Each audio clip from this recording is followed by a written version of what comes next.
મારું નામ પટેલ દિશા ભાવનાબેન છે. હું ચોથા ધોરણમાં ભણું છું. મેં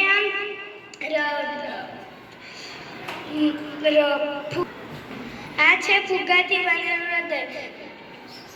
સૌપ્રથમ આ બનાવવા માટે ફુગ્ગો, કાર્ડબોર્ડ, ગુંદર, કલર અને કાગળ જોઈએ છે.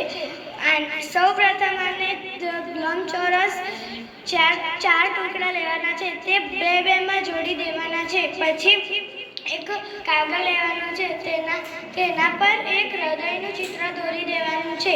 પછી હૃદયના ચિત્ર દોર્યા પછી જે આપણે બે ટુકડા લીધા હતા તેના પર એક કાર્ડબોર્ડ બીજું લંબચોરસનું ચોંટાડી દેવાનું છે. સેલોટેપ પત્તો ગુંદરથી ચોંટાડી દેવાનું છે. પછી બીજું એક લંબચોરસ કાર્ડબોર્ડ લઈને તેના પછી આ રીતના ચોંટાડી દેવાનું છે. પછી એક પાઇપ ટી આકારની પાઇપ લેવાની છે. તે ટી આકારના પાઇપમાં બે ફુગ્ગા ભરાવી દેવાના છે. તે સેલોટેપની મદદથી ભરાવી દેવાના છે. પછી તે આટલેથી પસાર કરીને આટલે ભરાવી દેવાના છે. ઉપયોગ: મનુષ્યના હૃદયમાં 4 ખંડો હોય છે. 4 ખંડો વિભાજિત કરેલા હોય છે. અસ્તુ. જય હિન્દ, જય ભારત.